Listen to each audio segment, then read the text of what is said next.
In the wrestling world, the people are represented by two separate but unequally important groups. The wrestlers and bookers, who literally do all the hard work, and the fans, who endlessly nitpick and overanalyze everything they do. These are their stories.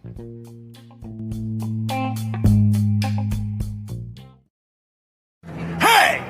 It's Warhorse, and you need to shut your mouth, open your eyes, and clean out your ears, because it's time to listen to the Raw and Order podcast. That's right, they're bringing you the best in all that meaty podcasty goodness in one, what is it, an hour? Two? Who cares? Who gives a shit? You need to listen to it right now, or else Warhorse is gonna, I don't know, roll your ass! Welcome to another episode of Raw and Order, the Wrestling Booking Unit, the only wrestling podcast on the planet that actually started on time this time, for once. Woo. I am your host, Detective Mark Smarks, and I am joined, as always, by my partner in crime, fighting District Attorney Vincent Kayfabe. What's going on, man? How are you? There is, in fact, a caveat to why we're starting on time. We were up very late watching. We did a live stream on Twitch. We were up very, very late watching not only Full Gear, but also the Media Scrum. Because, you know, there might be information or craziness. Yeah.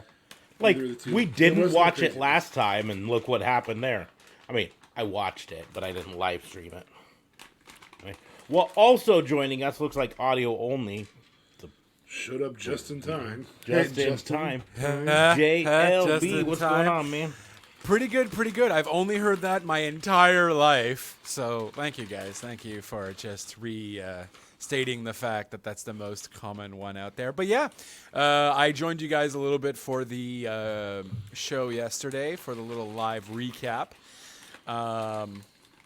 Yeah, and I rewatched some of the show again this morning, and not too shabby. Not the greatest pay-per-view of AEW this year. You're not the greatest pay-per-view of AEW this year. Are you saying it's the greatest? No. Okay. So you're not the greatest pay-per-view of the year either. That was me. You're not the... Anyways. I was also up super, super late with a 4-year-old who decided to throw up in our bed last night. So. Oh, dirty. Yeah, I'm sorry about that, bud. Yeah. Or you didn't say 40-year-old. What'd you do on your own time, man? Puke in your bed is amongst the things that I like to do. Yeah. But the reason we are here on time is because we want to be out of here on time, and we are tired. So this is a recap show. Mm-hmm. It's a recap of... This is the Full Gear Recap Results Review. It's a recap of a fucking pay-per-view, and all you fucking marks fell for it. Yeah. So we're still doing best match of the night and all that? No? Yes? Yeah. Yes. Okay. So, to get to it, before I was so rudely interrupted, we do our reviews different than other places. Other places go through match by match, say what happened, this is what happened, you know, and... Did you say I interrupted you? I didn't interrupt you. No, this time JLB did. He was referring to me. Yep. Because he's like, oh, we're not doing this. You just need to wait. You just need to chill. Anyways, I know. Other podcasts sorry. will go through and say, this is what happened in this match. Let's talk about this match. This is what happened. Ups, downs. We do. More specifically, the gold WTN ups. podcast at WTN_Wrestling Talk Now on Twitch as well. Where's the mute button? There. WTN blows. Blows everyone. Every other the water. It just seems like it has a really bad connection is all it comes across like. No, he's waiting for you to do it. All right. It's okay. He can prop his own stuff as long as he keeps showing WTN up blows. on ours. Anyways, we go through, we start off with the worst. We talk about the worst of the night, and then we talk about the best of the night. So we're going to give you a little bit of everything in it. There may even be matches that don't fit in the worst or the best that we barely talk about. I think we'll at least mention some from all of the matches, but it it may be interesting because there are some that would not fall in the best or the worst necessarily. So, but on that note, we're just going to go ahead and get into it. We're going to try to make this a relatively quick podcast, all in all, because I'm fucking tired. And I know DA Fabe is fucking tired. And yeah, so I don't know about JLB. I mean, he could have slept all day for all I know. This is true. I did not. I am also tired and would love an early day to sleep. So, on that note, we are going to start off right off the bat with worst match of the night. Now, keep in mind, we're not talking kickoff show matches. So that eliminates 3 from it, but that still leaves, 9? 10 other matches to choose from. So the other reminder is that this is an AEW pay-per-view. And we have yet to have a really bad pay-per-view match. So this category will consistently be, I probably don't agree. I like this. I like that. Oh, yeah, but it wasn't better than any other match. And so I know JLB's already, because it had people he doesn't like in it. Whoa! You just assume you know what I'm gonna say. No, it's Jade Cargill and Nyla Rose. No, I actually know. I actually did enjoy that match. I am actually gonna apologize for what I'm gonna say because I do understand the circumstances of why perhaps it wasn't a great match on her part, but it's gonna be Saraya and Britt Baker, just for the simple fact that. Saraya did look pretty rusty in the ring. I completely understand her nerves and all of that, but ultimately, it didn't make for that great of a match. But kudos to Britt for pulling her through and doing it. But the match for me was probably the worst match on the card. Okay. I enjoyed Nyla and Jade. I thought this was one of Jade's better performances, actually. Hot take: the Acclaimed versus Keith Lee and Swerve Scott was the worst match of the night for me. And again, good match. Yeah. Just that's as schmozzy as schmozzy gets to me. Yeah, well, it's just one of those, whenever the entire finish of the match is based off one of the people just leaves. Yeah. It's kind of a knock against the match. Correct. I'm a little torn because I kind of agree with both of you on this. It's probably one of those 2 matches. And I'm just not sure which one I 100% believe. I am rocking my new Pro Wrestling Crate Acclaimed shirt to rep my and still tag team champions. I think I'll go with Saraya and Britt Baker. And basically, kind of like what JLB said, this isn't a knock on either of them. Saraya hasn't wrestled a match in, 4 years? 5? And they put her in with one of the best, most capable women in AEW to help with this. But it still was one of those, I don't know if the chemistry felt right with it. And maybe it just simply came down to there was no suspense with it. Like, raise your hand if you thought there was a chance that Britt Baker was going to win. I mean, there is that as well, but also too, I think the fact that CM Punk, just came back, a year ago, and he hasn't wrestled for 7 years, and we see what he did. Again, we shouldn't compare. A little bit different. He wasn't totally different. It wasn't a neck injury. He could do the training. He could do the stuff. Yeah. He also, importantly, right, you say he'd been gone for 7 years, but importantly, there's a lot of reason to believe that he actually participated in wrestling matches during that time. This is more akin to Edge, and Edge's first couple matches back were not That's fair. pretty. Okay. Yep. On top of it, I'm also going to say this. I don't think CM Punk's first couple matches back were actually all that great. I thought the fact that he was back, the hype on him was great. the hype was great and everything. The hype on this was great. But in reality, I don't think, like, if we were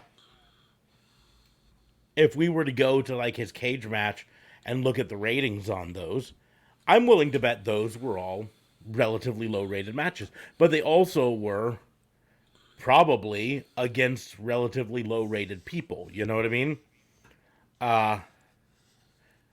So his first match was against Darby Allin. That was his first match back. That was a fire match. I don't know if it was a fire match. It was a good match, but let's see what the. But I mean, that's what I'm. I guess it's not fair to compare it to CM Punk. Darby Allin. Yeah. See, you say fire match, but Wrestling Observer gave it 3 3/4 star, right? Which is above average, but still not great. The match guide for cage match, it puts it at under an 8 points, right? Which is still, again, above average, but not a fire match. Then he went against Powerhouse Hobbs, right? Again, this is not against anything against Powerhouse Hobbs in any way, shape, or form. I really like Powerhouse Hobbs. But that match at Grand Slam rated 6.39. Wrestling Observer didn't even give it a rating, right? I don't remember that match. Well, it was forgettable. AEW Rampage number 10 versus Daniel Garcia. 3.5 stars. Under 8 points. See what I mean? All of his matches were above average to start off, and he slowly worked his way up. Then he did Matt Sydal, he did Bobby Fish, he did Eddie Kingston, he did QT Marshall, he did Lee Moriarty. You know, they started him off with kind of a hot one, and then they cooled him off for a while to let him regain his footing, and then they put him back and started to go up. MJF, teaming with John Moxley against FTR. Dog collar match against MJF. That's where he started to get back in stride again, right? Let's see what they rated the dog collar match. 4 3/4 stars, right? So it took him 1, 2, 3, 4, 5, 6, 7, 8, 9, 10, 11 matches To break 4.5. to break 4. Yeah. You know, and again, this is not trying to knock. I would not be CM surprised Punk. if the Observer gives this 3 3/4. Yeah, 4. it's above average match for someone fresh back. I just think we're looking back at rose colored glasses for Page. Sorry. for specifically for CM Punk. We're looking back at CM Punk, his comeback with rose colored glasses, because it was such a big fucking deal, right? He was the biggest star to come out of retirement probably ever. And I mean that from a standpoint of, Hogan. well, okay, to come out of retirement in wrestling shape. Let's use that phrase. Hogan came out of retirement, and you could argue Hogan he hadn't 94 been. was coming out of retirement, whether you like it or not. And That was wasn't wrestling retirement. He left to go film movies and came back. That's different. shape. Okay, The Rock against CM Punk. You could argue there. I will give you that. I will still say I don't think The Rock ever quit. Like, he never... The big thing is, in fact, to this day, Rock never said, I'm done wrestling. Right? Right. CM Punk said flat out, I am done with wrestling. And then he came back. But regardless, my point is, we look back at CM Punk coming back, and the hype for it is in our head, right? And we think about it from that standpoint. And Saraya coming out is never going to stand up to that memory, right? But in terms of the match, I think it was every bit as good as the Darby Allin match. But we are still talking about a very stacked full year, so that's why I still think it's the worst match of the night. Do have to give a quick hi to Ambrosia in the chat. Yeah, Hello. So we'll go ahead and move on, right? Two of us voted for Saraya. One of us voted for the Acclaimed. Let us know in the doobly-doos or hit us up on social media if you think we're wrong. One way. Most predictable moment of the night.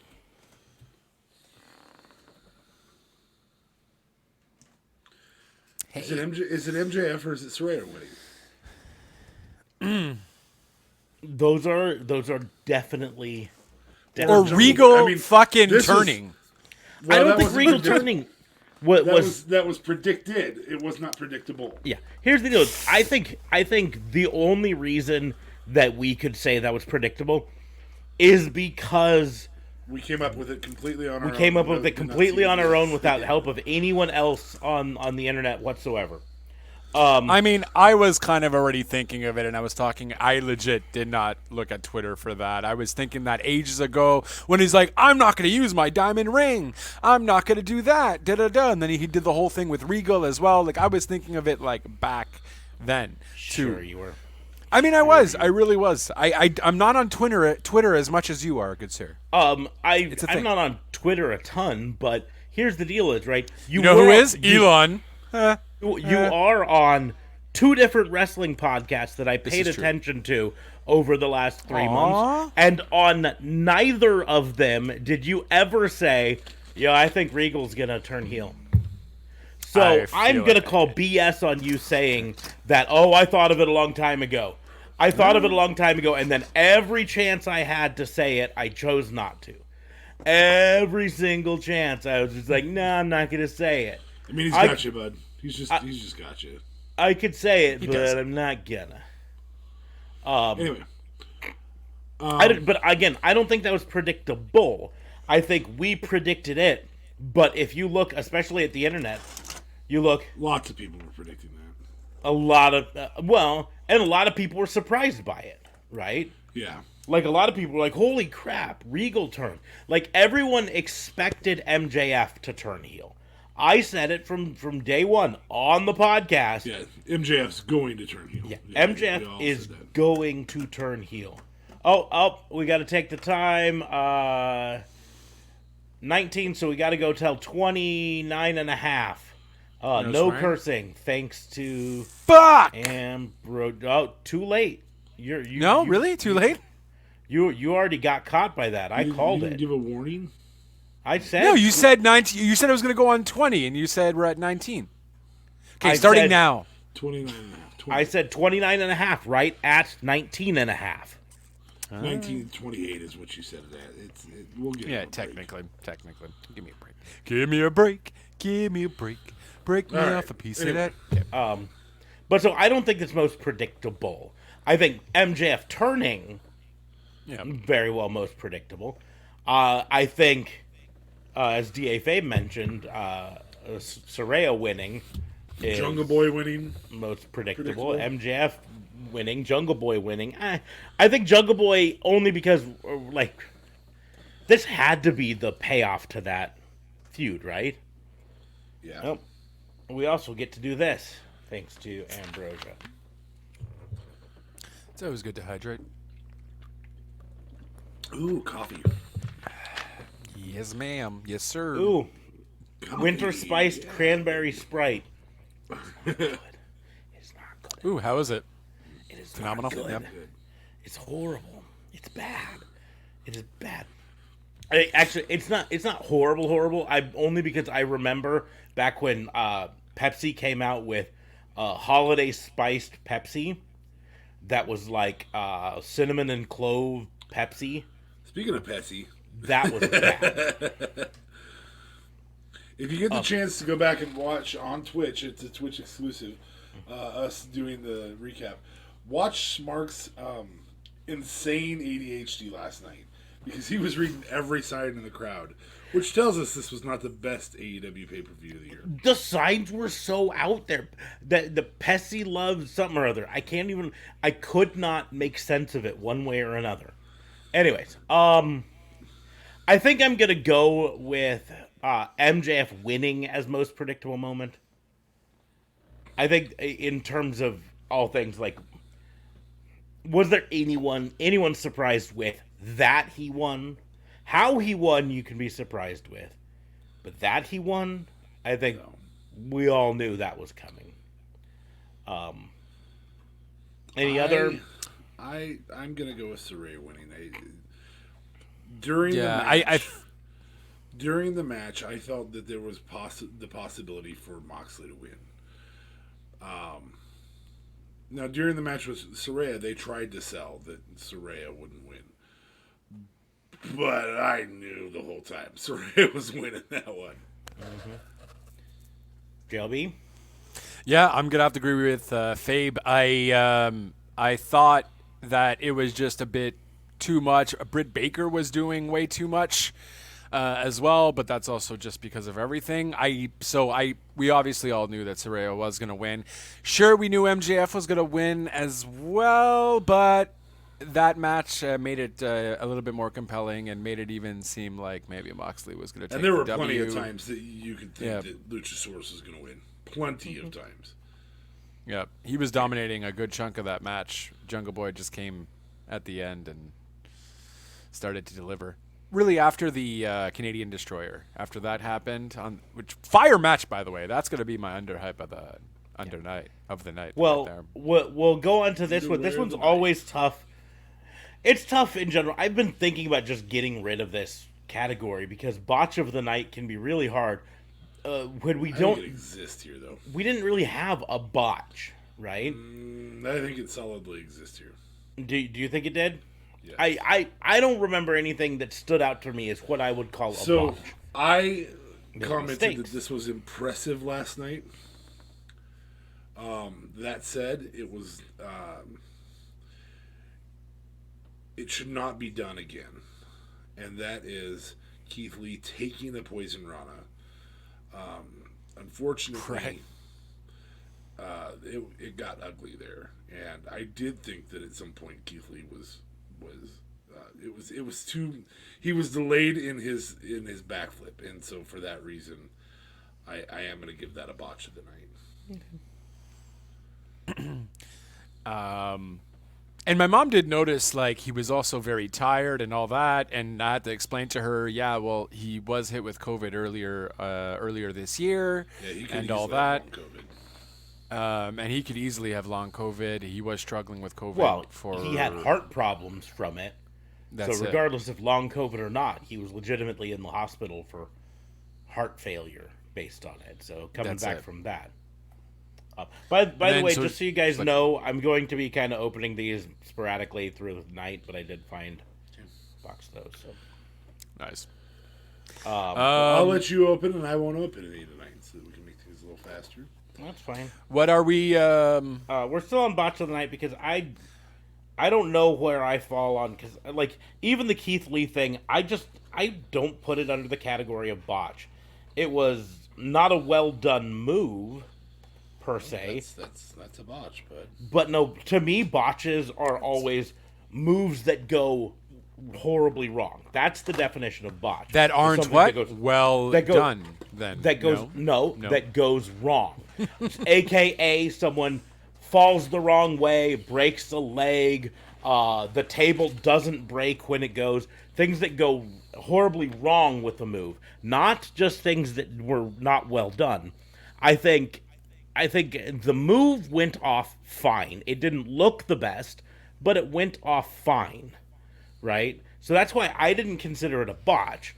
It was not a great move. I'll be with D.A. Fabe on that. It might be worst move of the night. You could even put it in worst moment of the night.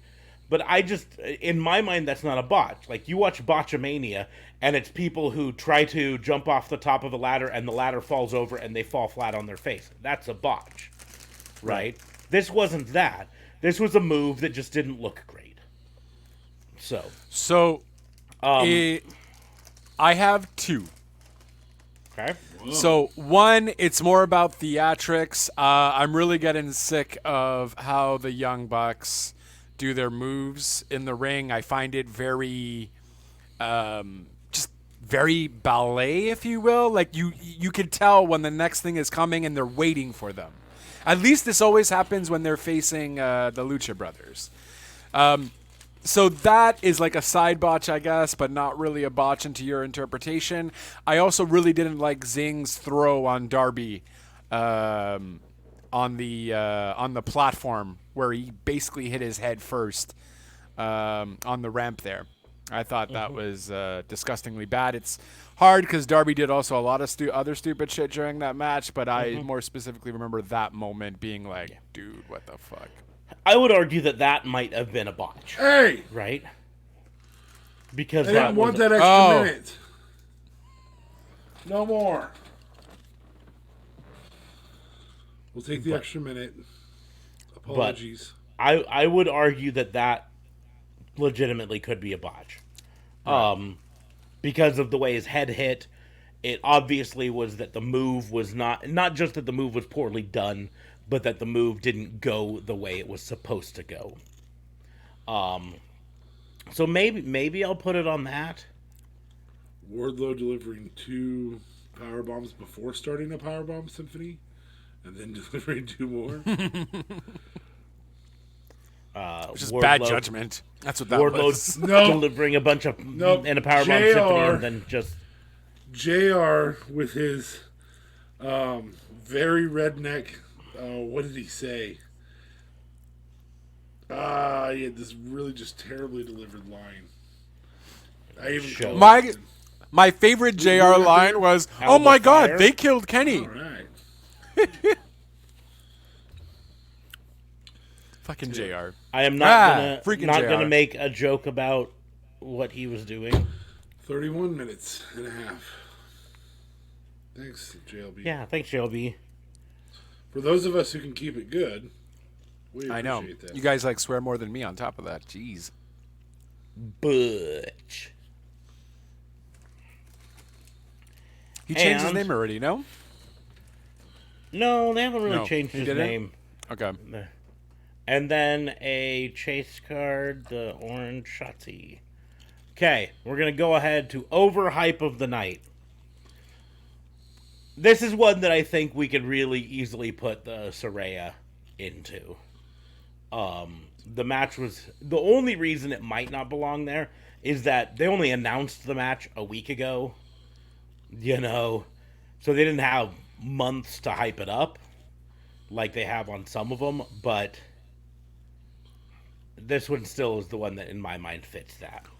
Well, we all kind of felt like it was going to happen if she was cleared to wrestle, though. Mm-hmm. You know what I mean? They were still building up that storyline for longer than a week.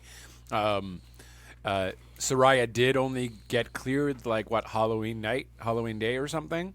So, sure, there is that, but they were building up towards that. So I'd agree with that being overhyped. I'm only doing this because he said something about because in the media scrum, Tony Khan said something about not giving a booking that does not happen. And I'm going to go ahead and say the overhype of the night is tag team matches. And the reason they're the overhype of the night is because apparently you can have a tag team match that you don't have to list as a no DQ match. Or no DQ match. And Bryce Remsburg will call it that way. And then, they booked it this way, so commentaries be like, it's completely legal, even though the card said tag team match. Yep. The Wikipedia page had to go back and retroactively edit it to say no disqualification tag team match because midway through the match they're like everything's legal. Yeah, this pack is starting. My off great. overhype of the night is Tony Khan's booking of no holds barred matches, or it being also regular tag, but also tornado tag at some points too. It was really weird. What are you doing? That is a legitimate criticism of AEW just in general, and it drives Jim Ross nuts on commentary because he's like, "Why aren't they using the tag ropes? Who's the legal man now?" I don't know if DA Fabe saw my joke. Yeah, I saw it. But I said this pack is starting off great. Great. Hey, Sasha Banks. get your Sasha Bear shirt only at Raw and Order WVU. It's boss time. Yeah. And then Live Morgan. That's fair. And then my chase card in that pack is a Silver Select Santos Escobar. Santos Escobar. Anyways, so we all get overhyping. Yeah. Yep. I think the tag team, Tornado tag team, and just tag team thing in general, can be a legitimate criticism of AEW as a whole. They play fast and loose with the rules in tag team matches. Yeah. Probably. I was gonna say Bryce Remsburg's officiating, but that's not on Bryce. That's on the booking. That's on the booking. Is that the bald dude? I feel like his officiating always sucks. Yeah. Well, no, I like his officiating. As he's just told, "Hey, we let this stuff fly," you know. And this kind of goes back to AEW's proclivities to not having DQs. Like, I get it. One of the problems we have with WWE is that they have too many DQ finishes, right? Yeah, well, we can't have no DQ finishes either. But yeah, you have to have DQs occasionally. Otherwise, the threat of a DQ is pointless. I mean, seriously, it's like, why wouldn't somebody just come out to the ring with a taser and just tase the crap out of somebody? It's like you put up a sign that says speed limit 35, but then you also just say, but we're never going to arrest anyone or ticket them for going faster than that. For this. Well, you better believe that people are going to start driving a lot faster than 35 on that road. They just know they're never going to get caught for it. They can't drive 35. Worst performance of the night. I'm just gonna say who I'm going to say here, even though you guys will. Nope, you guys will immediately call me out on the reason for it. Jeff Jarrett, hate him. Yeah, you just don't like him. I hate him. Yeah, you just don't like him. The night. Yeah, I know I hate him. Yeah. That match was surprisingly decent, though. I'm gonna 100% own it. That is entirely biased. I just hate him.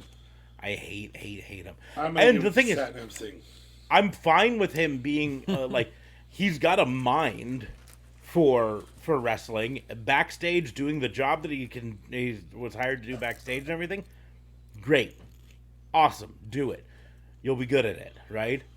I just don't want to see him on my TV. So, well, good news for you. I think that's the last time we're going to see him on TV, though. So, where's my wood? Where's my wood to knock on? Don't you have a wiener, bud? Unfortunately, it is not wood right now. Unfortunately, you would like it if it was. You mean wood while fortunately? talking pro wrestling with your two friends, two male. Well, normally, I mean, it's Pooh Bear. what's that over there? Who else for worst performance of the night? I'm sticking with Satnam Singh. Yeah, I mean, I guess I'll agree with you there. I don't know. I can't think of anything else, and I think saying Soraya is not right and a cop-out. So I'll go with Satnam Singh, too. Okay. Worst move of the night. Poison Rana. Makes good sense here. Also, Tombstone on the apron. Didn't you know you were going to hurt your knees? That's the hardest part of the ring. It is. The hardest part of or the being ring. too close together when you do the triple Tombstone. Where are the bodies going to fall, boys? Where are the bodies going to fall? Ooh, this is a good pack. That's all I have. I'm still going to give it to the Poison Rana because I gave it a botch. Starting off with the Braun Breaker. Braun Breaker. Okay, what do you got, JLB? Worst move? I'm going to give you a full screen so you can show Macho. He was there last night. Yeah, he was right in the crowd. Didn't you see him? But on a little bit of a gut in his old age. Or death. It happens to all of us. I guess I'll have to go with the Poison Rana too. I don't know. I can't really think of necessarily a really bad move. I mean, maybe the Sing hit on Darby because I was really I rooting could for say Darby throwing after the ring that. because it doesn't make sense. Yeah, throwing the ring, just put it back in your pants. I mean, that's an expensive ring, right? Well, also Supposedly diamond. Well, he didn't throw it to the crowd though. Don't He use just that fucking- ring. I've got a better ring Are for we you. Like that setup. I don't know. Diamond rings are usually made with precious metals like gold and silver, which are soft, right? So if you throw them in the direction of a metal ramp or concrete or whatever, regardless of throwing it to the crowd, you can damage the ring. You can knock stones loose, and then those diamonds are gone. That's a Put fair it back point. in your pants. He did with the brass knucks, no problem. Yeah, no problem. A nice chase card of King Woods to finish that pack. Nice. Cool. What do you got for worst move? Um, I'm still sticking with Poison Rana though. it's probably the Poison Rana. I'll agree with it there because it didn't look great, right? It fell Again, short of my. impressive. I thought he had Keith broken Lee- his neck or something, just with Impressed his that flat. Keith Lee could do that and save the appearance of the move without letting Bowens fall flat on his back or his head or hurt himself. But I've got a honorable mention for worst move though. Worst move was not putting the best friends versus the factory match on the main card somewhere. ooh, you wanted to That see was a Factory great on the main match. card? I took your word for that, and It was a fun match, and that was a great match. saw the debut of the very evil side of Danhausen. Very nice. That being said, what match do you move off the main card to the kickoff show at this point? Like you can't No, put it's Saraya finished versus later Ray Baker. before. You could have moved Sting, Darby, and Jay Lethal off. I mean, You could have. No, you're I'm not not going giving that to, worst though. match of the night, but Sting, there was Sting, no Dar- titles involved. agreed. However, Sting and Darby are legitimately That's an attraction, two of though. your top. I understand. Top I'm stars, just so- giving you a match that I know. That's why I'm like I'm giving an honorable mention for worst move because I think they should have found a way, but I don't know what I would have done. So, worst moment of the night. It's the last of the worst, guys. Get it out now. Oh, and by the way, we can fucking cuss now too. Fuck yeah! We've been able to do it for a fucking while. Worst what moment of the night? Yes. Worst moment. Okay.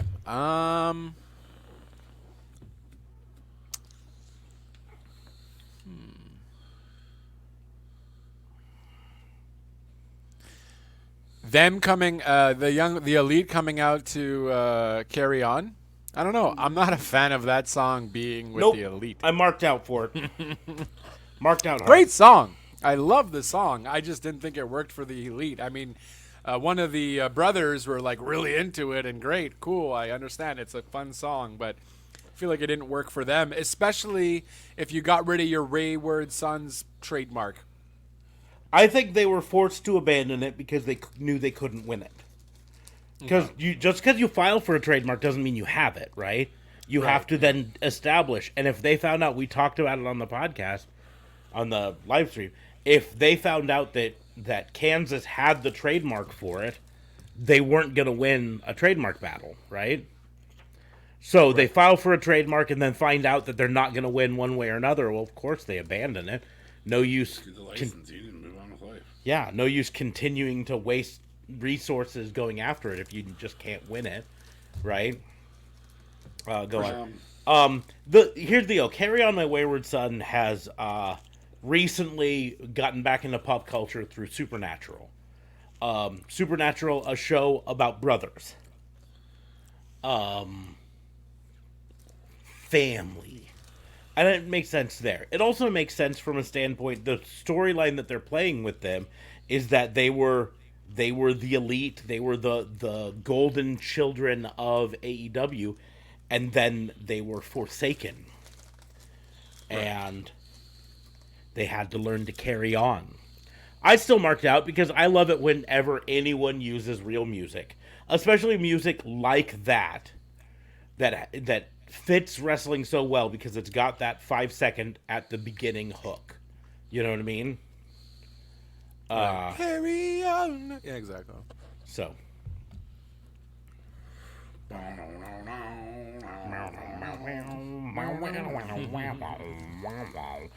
Can I nominate myself for worst moment? Me misidentifying Jade Cargill's character at first. I'm like, oh, it's She-Hulk. No, it's not She-Hulk. It wasn't Okay, green. no. It's Taz explaining why Vicky Guerrero and a lowrider. Oh, Makes really? sense. He did that?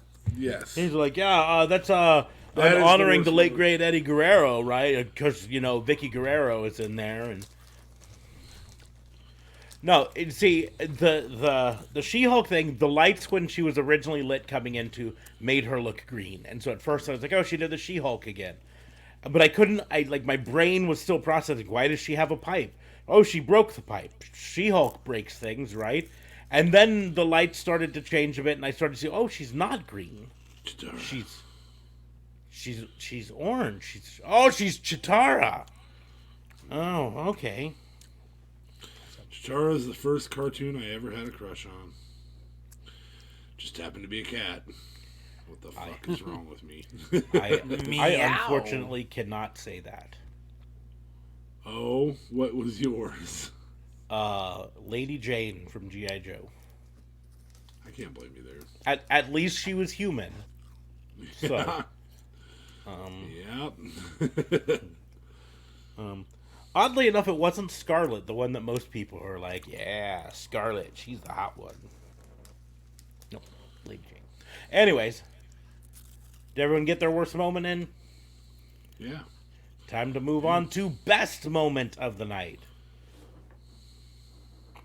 Regal turning. Ha. Maybe Luchasaurus tapping out. Maybe. But I gotta go with Regal turning. Regal turning is a very good call.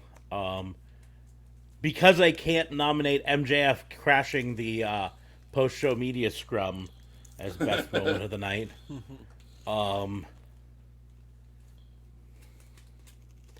Maybe Jamie Hayter winning. That's fair. I mean, that was like the storyline that had the most payoff, sort of a thing going. Boy, there was a lot of interference in that match. There was. It was swerved interference, right? So you had attempted interference, and then Rebel gets kicked out, and then interference from Britt Baker because she was hiding in the crowd in a hoodie. Yeah. Schmozzy as schmoz can be. I think I'm gonna go with DA Fabe though. It was Regal turning. That smirk. That golden smirk. Just Well, and the setup of him coming out saying, "You use that ring, I swear to God, I'm gonna." I think the better setup was him going to Moxley. Hey, you got to wake up a ref to do it, and then now he's distracted. Now's your chance. He doesn't know you have that. Worst moment, MJF motorboating a chick from the crowd. A best Worst moment. moment? That was, Best that- moment, sorry. Yeah. He got permission. He asked first. He's a gentleman. Well, but yeah, obviously it would have to be MJF winning.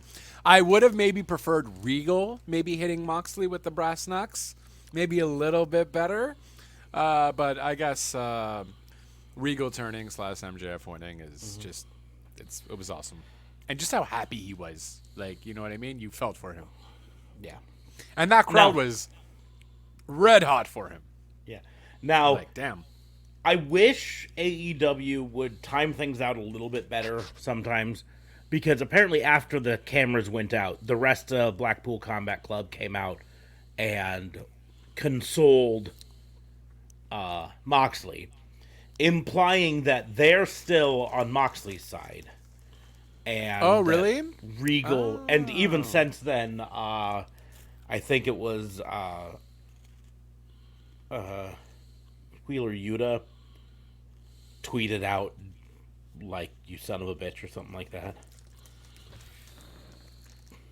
Let me see if we can find. So this is Fucking not snake. the end of Combat Club. Fucking snake is what he tweeted out. Well, I mean, it is in the fact that the name Blackpool in their name came from William Regal. Regal. So now they're just the Combat Club. Probably the Combat Club, yeah. But moving on, breakout star of the night. Jungle Boy. Ooh. I felt the most. I think you just changed my mind in a second. I know what you mean, but I mean, we always find his matches very entertaining. He's a phenomenal athlete, but in this one, to me, he got to star status. He legit. I felt his grit in this match. You know what I mean? And whoa, I didn't even know you were there. Yeah, seriously, that's an assault. Yeah, so Jungle Boy for pulling off that Crimson Mask like a champ and going off the top of the freaking cage and elbow dropping him.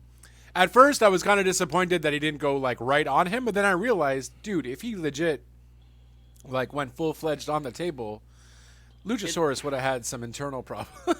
It also was an homage to HBK. Yes, it was. To HBK and Undertaker. Yeah. His ring gear was an homage to Undertaker. His elbow drop was an homage to HBK. So. Oh, nice. Because of the Hell in a Cell match. The Hell in a Cell match. Don't give me that garbage. Not the Taker Mankind one. No. The one where Kane came in. The original where Kane showed up. Yes. It's tough. You're probably right with Luchasaurus. I do want to not Luchasaurus, Jungle but Boy? Jungle Boy. Yeah, I do want to say, because it feels wrong to say this because he was in the main event and we knew what was happening, but is it MJF? I was gonna go with MJF and Saraya. Yeah, but I tough have to agree that the person who broke out on the night, we knew what was coming there. The person who really broke out is Jungle Boy. Jamie Hayter's also a good that's argument up there too. Towards Jamie Hayter's a breakout good one star too, tonight. yeah. This was the one. But I mean, the fans were all over her. She's been so popular on Twitter for like the longest time too. And Jungle Boy has not been.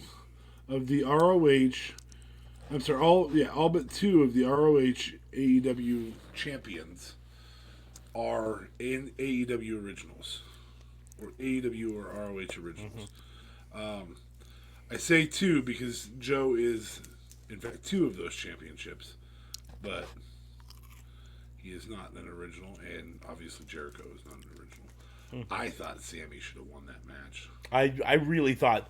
Like halfway through the match, I'm like, are they gonna put this on Sammy? Is this gonna be Sammy's time? So, really quickly, I got another Xavier Woods. This time not the King Woods. I got an Io Shirai. Nice. Sometimes referred to An as Io. Edge. And a Jey Uso chase card. Primetime Nice. Jey Uso. Okay, Well, that's the one right there. best line of the night. Not counting the pay-per-view, of course. Yeah, not counting the after show. Or the after show. Yeah, sorry. Any questions? No. Fuck you. Thank you. Goodbye. That's that the was media the scrum. That's the scrum. I'm going to give it to JR. Oh my God, I think they said it somewhere that someone just killed Kenny. I was like, God damn it, JR. Him and his cheesy trying to do pop culture references is god awful. I mean, look, if it was me doing it, I'd understand because I say some stupid shit. But God damn it, JR. Like, so that was the line that just came out to me right now. Obviously, it's not a great line, but it's synonymous with hilarity because it's from JR and he tends to say stupid shit all the time. So that's my line during, obviously, the trios match. I'm trying to remember. Give me a second. Trying to remember. His thoughts are out of whack.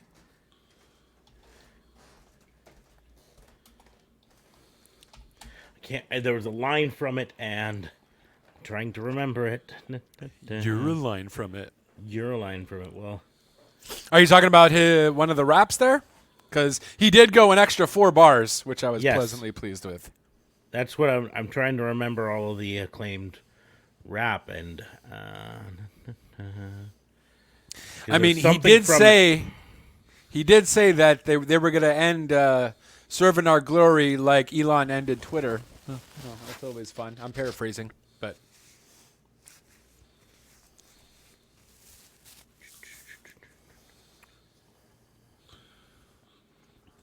let's see if this one's got lines from the rap.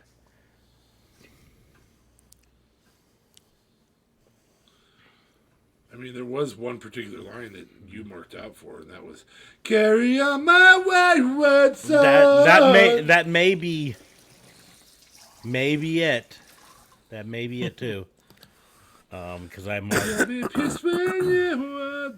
marked out. Unfortunately they didn't replay the Captain Insano segment, so I can't put Captain Insano on there. that's fair. Powerbomb, compliments of Captain Insano. Love that movie. Is that foreshadowing for we're actually going to see the Big Show as Captain Insano, or you think that's just a one-off and that's it? I think it was probably just a one-off.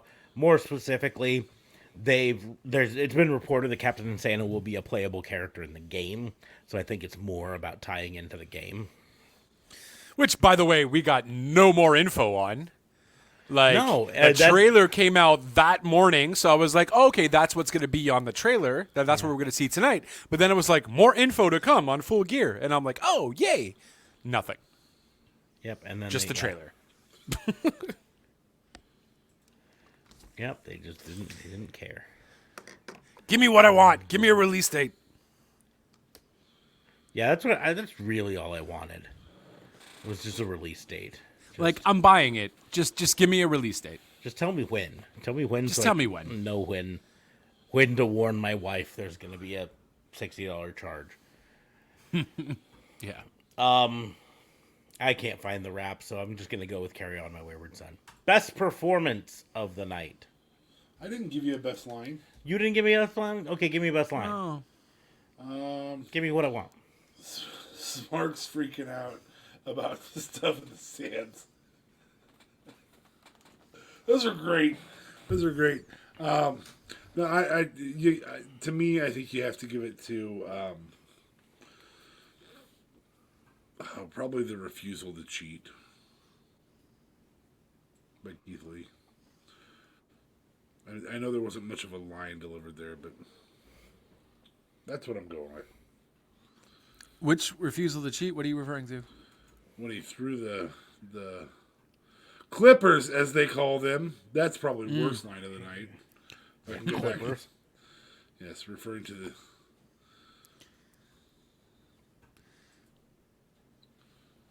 Well, what is it? It's not a ranch, technically. It's a wire cutter. It was not Ranch. a ranch. Well, it's Sorry. definitely not a ranch. It's definitely not a ranch. It's a little too Pliers. small to be a ranch. Pliers. That's it. Yeah. Pliers, what are those Flat base called? pliers. There's a term for those that my dad always used, and I can't remember what they're called. Anyways, doesn't matter. Doesn't matter at Apparently all. Okay. Clippers. Apparently Clippers, Apparently yeah. Clippers. That people use. Well, if you Anyway. would have said wire clippers, that maybe could have worked because some of them you can. And those did have wire cutters on them, yes. Yeah, so I mean that could work, but just to call them clippers, I was like, "Where's the scissors at?" That would make Are we sense gonna if it was we scissors. doing the guy's nails here? Is that what we got to do? Okay. Best performance of the night, huh?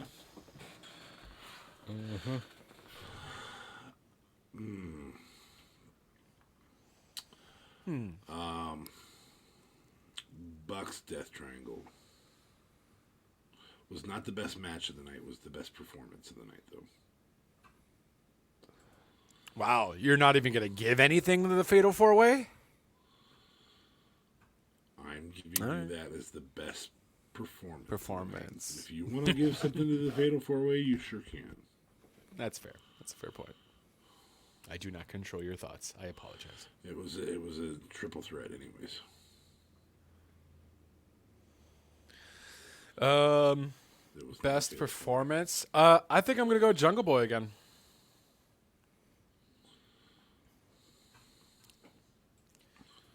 Okay.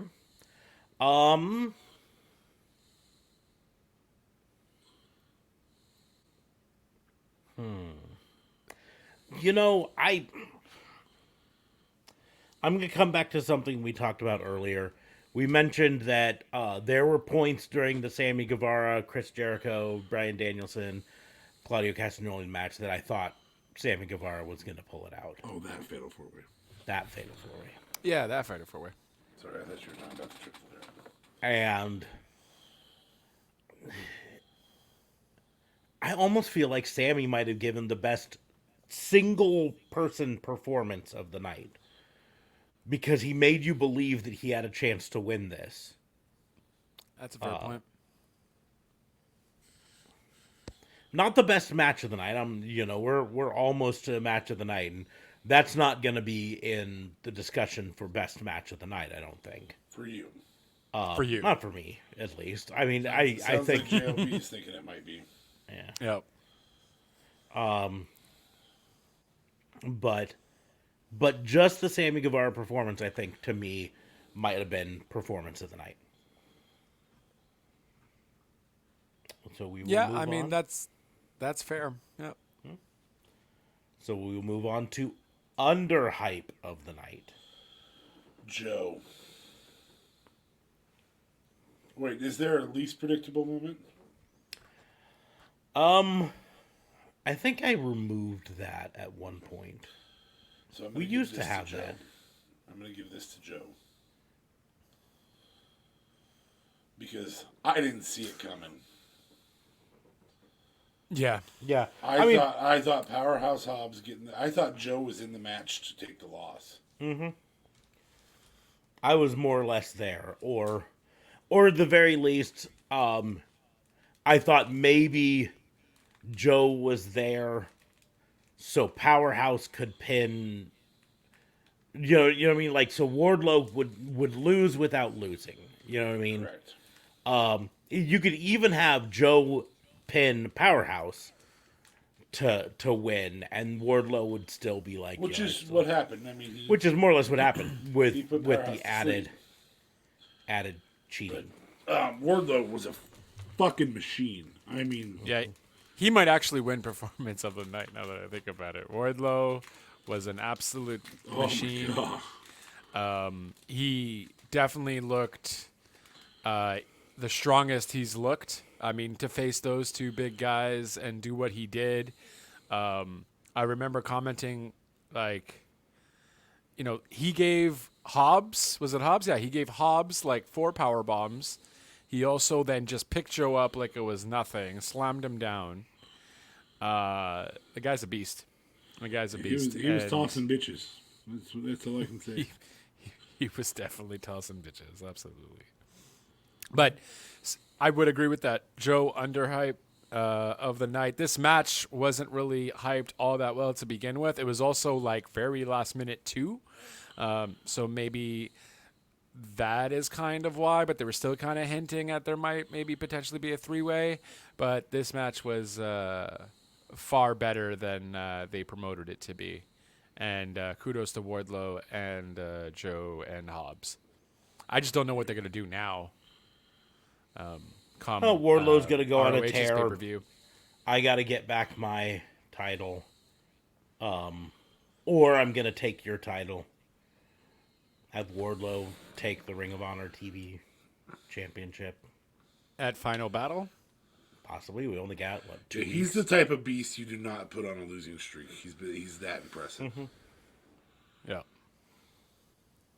But, I mean, in reality, you could make an argument for either Hobbs or Wardlow going after Samoa Joe at Final Battle, right?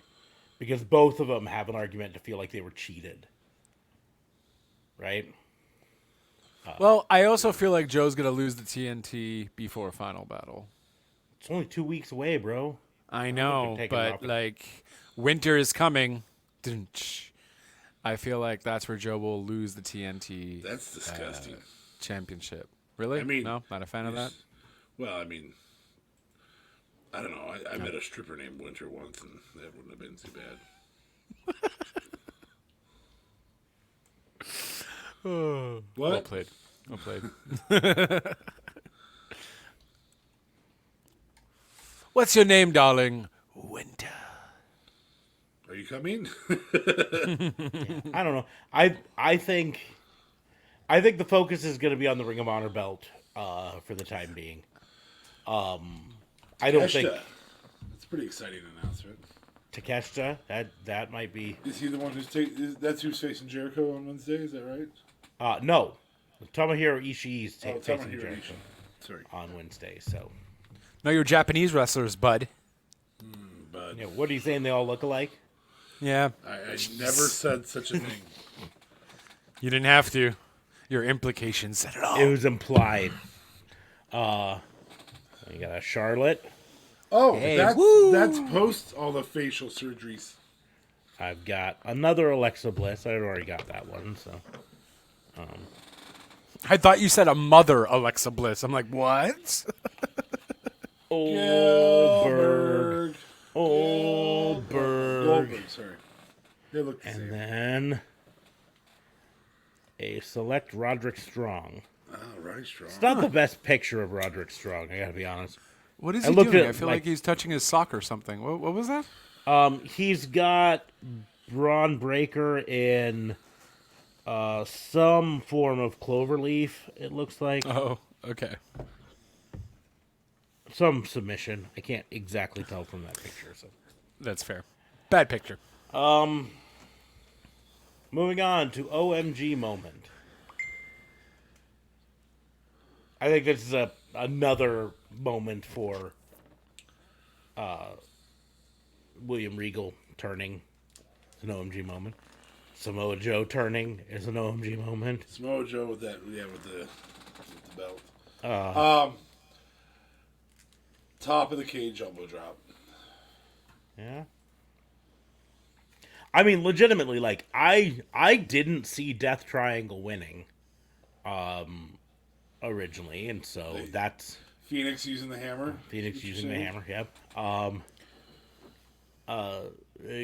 Chris Jericho now they're winning officially the way heel? he did. Well, I guess not. We don't know yet. Sammy trying to put Jericho in the walls. Yep. Oh, Sammy nearly winning multiple times.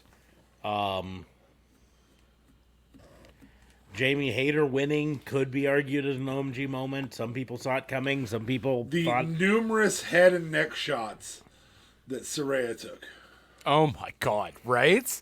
I was scared for her too. I get it. That's what they were gonna go into and so on. But like, some of those moves I've never even seen Britt do, and I was like, oh my God. Especially that wraparound where then she wrapped her from her neck and then she slammed her down from the back, and I was like, oh my God. Just scary, scary shit, man. Yeah.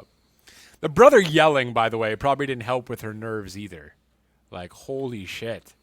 He would not stop. I get it. He's excited and happy for her. But, Well, let's take oh your my brother to God. work day. You know, he's Christian Cage's brother letting him into himself because it's a cage. Yeah. His brother's steel. Come on in, brother. That was I really enjoyed the sneakily stealing the key and then just boldly walking over there and just opening it. You know what I mean? Like you went to all the trouble to sneakily take the key, and then you just walk over and you're like, I'm going to open it and I'm going to yell at you if you try to stop me. Just then take it. That's it. Anyways. I'm still going to go with Jungle Boy as my OMG moment. JLB, what did you get? Also, Jungle Boy's pile driver. That's a big man. And a little dude holding him up for the pile driver. Yeah, that was a long airtime for Luchasaurus and Jungle Boy to hold him up like that. So, I think I'm gonna probably actually go. I mean, Jungle Boy is probably up there for sure, but I really did enjoy the Tombstone pile driver on the apron that MJF did. Or the table spot. No, Moxley was the one. I don't know what Moxley did though. Moxley did a pile driver through the table. Normal pile driver through the table. Just a normal pile. Yeah, so maybe that one actually. Still kind of dangerous. I mean, it was a normal pile driver off the apron through the table on the floor. So, you know, there's... That's the hardest part of the floor. Yeah. Anyways. Best move of the night.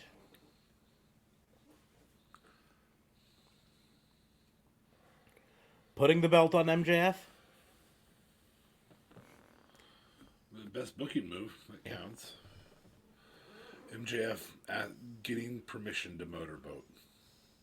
You're a gentleman, sir. I don't know, man. Those V triggers just look right. Savage. I was thinking that too. I'm just saying, just V triggers in general, all of them look fucking incredible. Mm-hmm. Even the triple tombstone pile drivers, how that whole formation happened. They were too close together. No. That was a fun match. Although I hate Young Bucks and how they wait for their spots is kind of annoying. It was still a fantastic match. I definitely enjoyed it. But I mean, paying off Regal. Mm-hmm. There's lots of best moves. I can't wait for Dynamite for that. I'm really excited for what Regal's going to say. Or maybe he won't say anything. He'll just... Well, I mean, he's going to hit on Excalibur. That's probably going to happen. Going to call him That's like fair. a scrumptious little cupcake or something.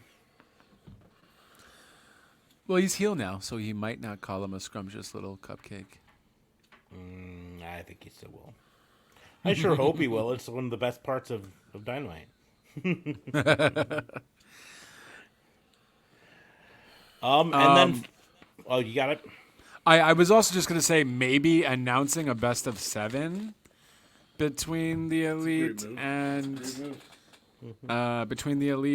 Death Triangle is maybe going to be a bit much. I think it's a bit overkill, but The problem is there's 7 more. well, I mean it's there really might a be best of 4. 9. No, this actually counted as the first of the best of 7. Yeah.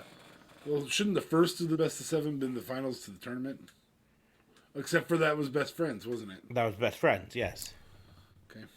So Wrong this is best the bud. first. So there's 6 more matches, potentially 6 more matches. Right.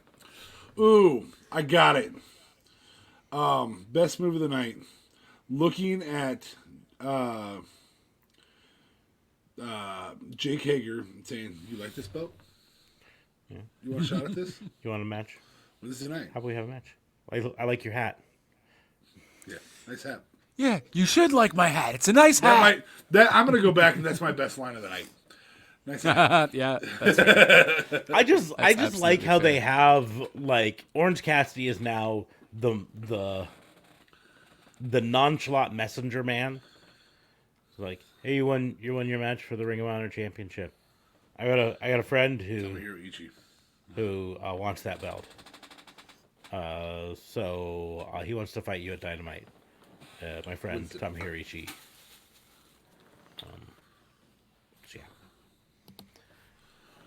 Finally, though, match of the night. I feel as though we're going to have 3 different matches here. Quite possibly.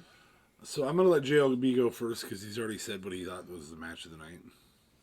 Yeah, so as mentioned earlier, I'm definitely going to go with the Fatal 4-Way match. I thought that match was uber fun. I really liked just the fact of not knowing that Jericho was going to keep it with the whole Sammy and Jericho feud happening there.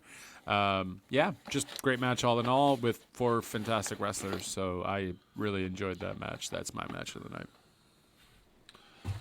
I'm going to go with the triple threat. I really thought that was an exceptional match. I literally had a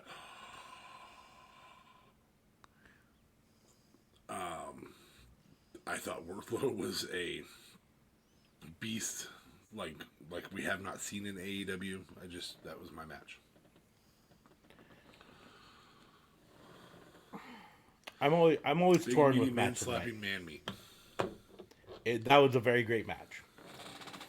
I always get torn. Like, from a spectacle standpoint, the Death Triangle versus the Elite was probably the biggest spectacle of the night. That's what Simon gave his match of the night. Part of me wants to give it to Luchasaurus and Jungle Boy. Yeah, it really was a fantastic match. You know, I mean, how bad do you feel for Nyla and Jade having to go on after those 2 matches have already been on? yeah. Well, it wasn't even them, wasn't it? It was the Elite. Well, That went he right said after. after those 2 matches. Those were the first 2 fair. matches. Those And 2 the third matches, match, and then you go to... Nyla and Jade, and you're like, I mean, it was a great match. Yeah. In fairness, in fact, that might be the one thing that this pay-per-view was missing was a cool-down match there. You know what I mean? A different cool-down match. Like, yes. yeah, have a... That would have been the right spot to put Saraya and Britt.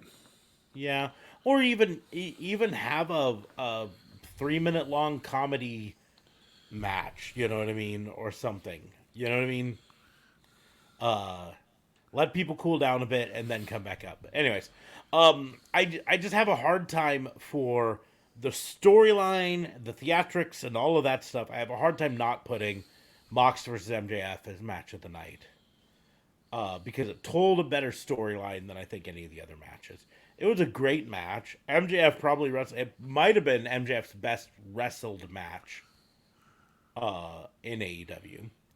I've been critical of his in-ring skill before, and I didn't have any problems in this match. And then the storyline with Regal, and then turning, and so on and so forth. Where's a coin for me to flip?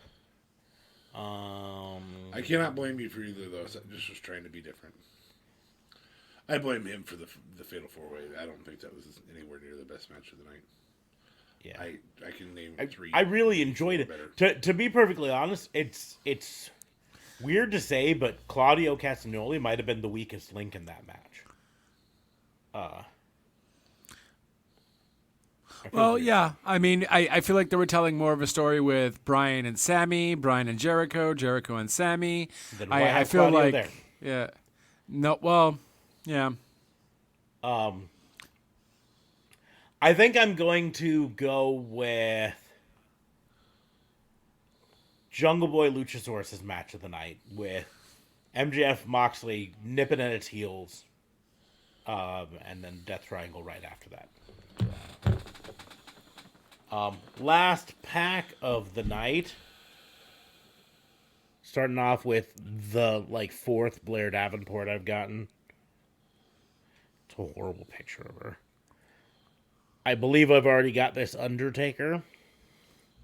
Undertaker. I believe I've already got this Gigi Dolan. Also a horrible picture of her. All the pictures you could use of Gigi, and that's the one you pick, huh? Yeah. Like, seriously, just go to her Instagram. You'll find dozens of. Lots of better pictures. And my chase card is a silver foil Raquel Rodriguez. So that one's a good one. Making Casey Catanzaro a bitch. Is that Casey Catanzaro? I can't tell from. Looks like it. Somebody tiny. I don't know. It looks like it was Dakota Kai, but it's hard to tell from that. Let's say on the back. Probably not. I don't know. Anyways, you can tell I'm getting old when I have to pull up my glasses to read things or hold them out at distance. Bifocal Bill here. You're gonna get them. You're gonna get bifocals this decade. But probably right. I probably am too. It's all right. I already got them. There's no shame, guys. I got bifocals on bifocals. You gotta try. I'm actually at that point. My eye doctor says that because you start to get farsighted as you get older, but I've been consistently getting more nearsighted. That his hope is that as I get farsighted, my it like fixes my prescription a bit. So maybe. And then you just stop having glasses for 17 days. Yeah. and then it goes the other way, and now I need Coke bottles. Anyways, but that is our review of Full Gear 2022. All in all, we said it last night. Not the best AEW pay-per-view of the year. It might have been the worst AEW pay-per-view. I don't know. Not the worst pay-per-view of the year. Not the worst. It's too late in the year. By any means. I wouldn't even put it as the worst AEW, but it's not the best. It might be third. Third is where I thought I had it, but again, It's tough though. entirely. Huh?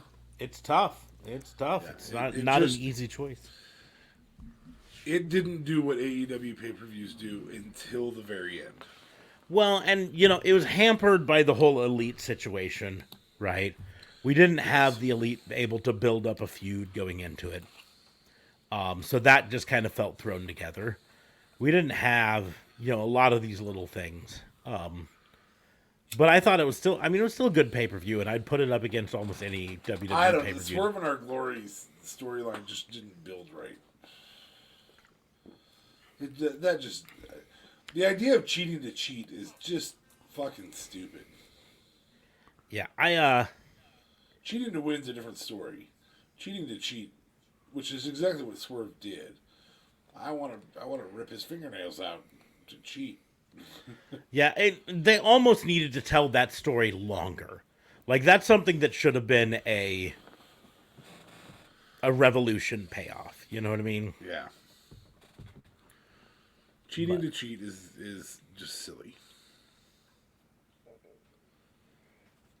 But Cheating to win, different story. Pac only wanted to cheat to win. Have the hammer Right. ready. And he did. But squishing a guy's fingers doesn't help you win. That just gives you an advantage, maybe. well, then they can't do the scissory thing. That's where their power lies. Cheating to cheat.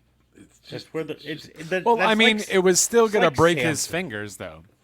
It could It's have like- helped him yeah, win. breaking a dude's fingers in a full body, try to destroy another person setup just doesn't work. It's a bit too much.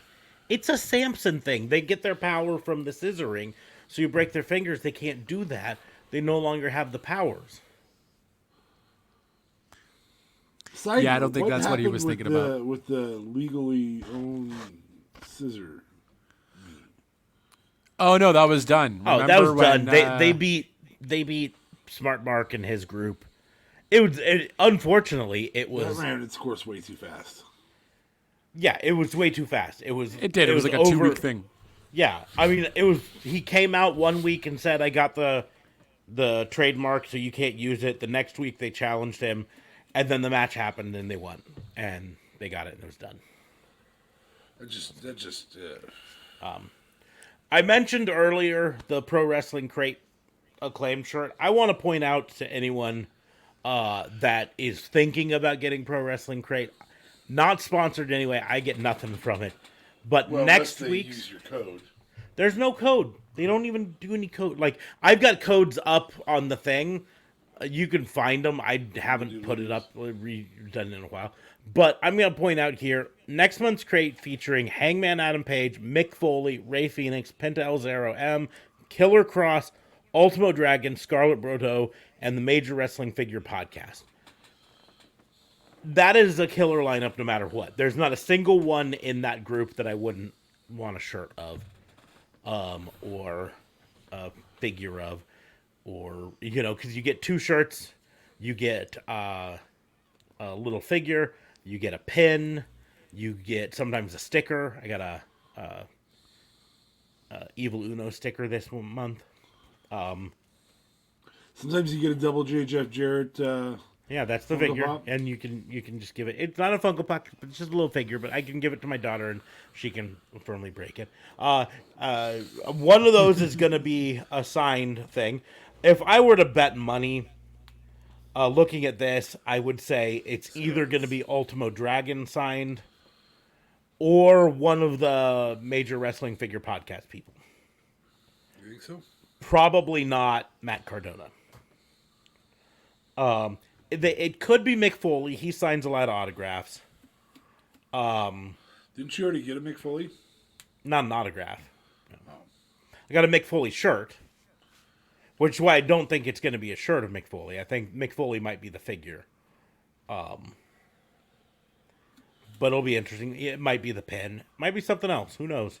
Sometimes there's DVDs, so it might be a DVD Mick Foley thing. Who knows? But you have a Wardlow and a one-man gang for your autographs right now. Yes, I got a Warlord and a one-man Warlord gang. and a one-man gang. One-man gang. Warlord over there. The one-man gang one is actually pretty sweet. He signed it with a whole drawing and stuff. I don't know, did I? Is it a print of print? No, it is. Signature It print, is or it's actual signature. They're always. They even have a little certified, authentic sticker on the bottom of them. Did I send a picture of? There.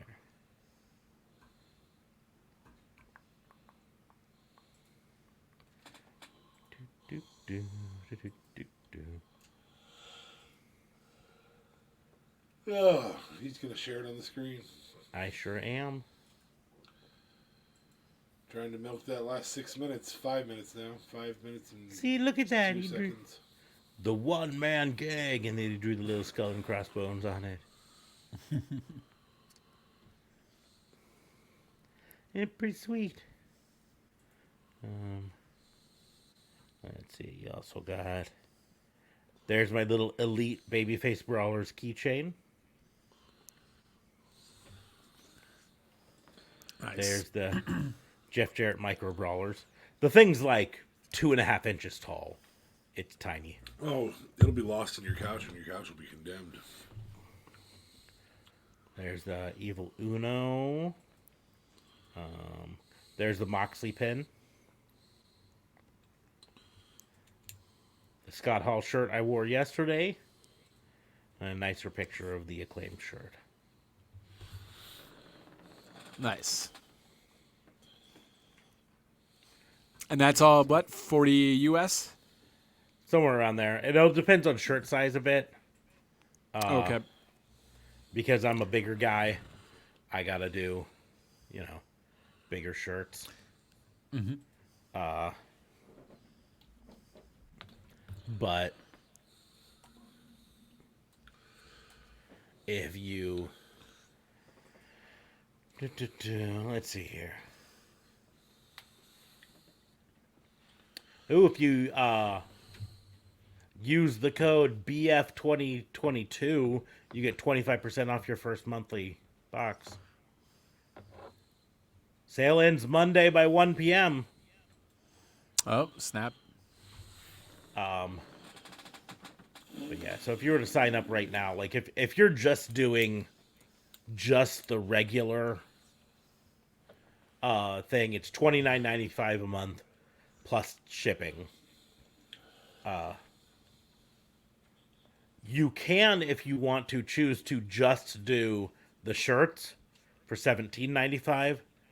Just do a shirt and the autographed 8x10 for $14.95, or just the 8x10 and the other gimmicky stuff for $10.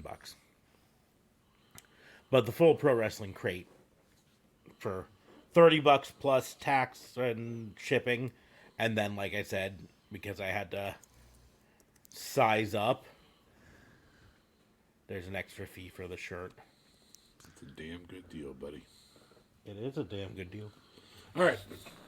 3 minutes left. Let's do the outros and go to bed. You do the outro. I will also give a note that I found my pen. Found your pen? This pen Hey. is my plain defense pen. So I am, as you guys know, I won't be here Tuesday. I'm going to need you, JLB. You're going to have to be here for him. I'm here. I'll be leaving on a jet plane, going to Disney Hey. World. And this guy right here will be my defense on an airplane.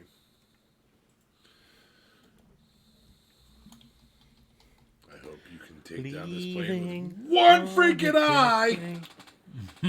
Don't know if I'll be back again. Anyways, make sure to check all the links in the doobly-doos for like the Patreon, the merch stores, all of that stuff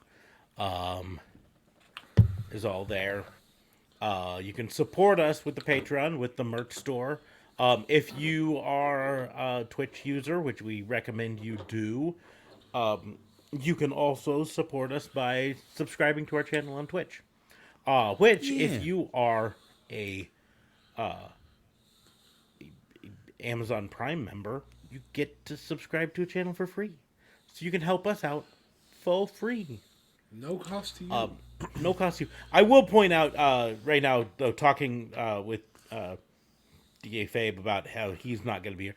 This is going to be, this next 2 months is going to have some delays on some episodes here because Christmas Eve is going to be a night that we normally do our podcast. I'm not doing a podcast on Christmas Eve. Day. December 25th is on a Sunday. No, it's on a Monday, isn't it? Am I off? Sunday is the 25th, so Sunday. Saturday So is the anyways, 24th. But I'm still not doing it on Right. Christmas And New Day. Year's Day, I would have no problem doing it. But New Year's Day, probably not. But there's also like a lot of little things. Like, I mean, the simple fact is this coming week with Thanksgiving, while Thanksgiving is on Thursday, a lot of families in America do their big celebrations on the weekend because that's when you can do them all, you know?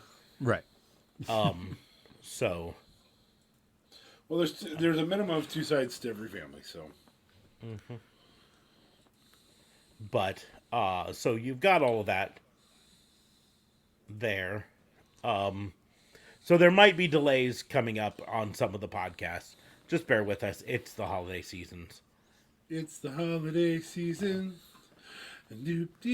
But on that note, make sure to follow us on all of the social medias. You can follow me on pretty much all of them at Raw and Order WBU, like it says right there. Right under my finger there. That's TikTok and Twitter and Instagram and YouTube, but not Facebook because they're weird and I have to do at Pissant Podcast there. You can follow DA Fabe at DA Vincent K. Fabe. so close. Always so close. On Twitter, only Twitter. And sometimes I say stuff. It's not often. But You can follow JLB at wherever he. Hey, JLB Twitch. Damn it. Twitch.tv Twitch.tv/JLBTLC25. Really? Just going to repeat me? That's what you do? Real Talk Radio is the brand at Real Talk Radio. Real Talk Radio, though, is the brand, ladies and gentlemen. And I watched Spirited, which is the sequel, remake, musical to the... We can't hear you, bud. We can't hear you. You went away. Can't hear You son of a bitch. So Real Talk Radio is the brand. Did you see the Twitch.tv or no? Not even. Twitch.tv/JLBTLC25 where you can stream me play video games. God damn it. But Real Talk Radio is the brand where I will be reviewing Spirited. Just watch that with Ryan Reynolds and Will Ferrell. And Officer Smarks might like it because it's a little bit of a musical. A little bit of a musical. And I could be purple, I could be anything you like. I can be blue, I can be blue. And that's it. Links are down below in the doobly doos because these guys have ADD galore. So let's get on out of here. I could be brown, I could be blue. If JLB doesn't understand what that's coming from, there was a TikTok sound that went over, but Ryan Reynolds did it, and then with Will Ferrell. The higher voice was Will Ferrell coming in the background. Must have been while he was filming that movie. Right, I imagine so. but it was just one of those things where like you're watching a Ryan Reynolds TikTok and then all of a sudden there's Will Ferrell and you're like, what? Anyways. But on that note, we're gonna go ahead and close the book on the wrestling booking unit. Thank you all for joining us. We will see you soon. Bye. Sesame.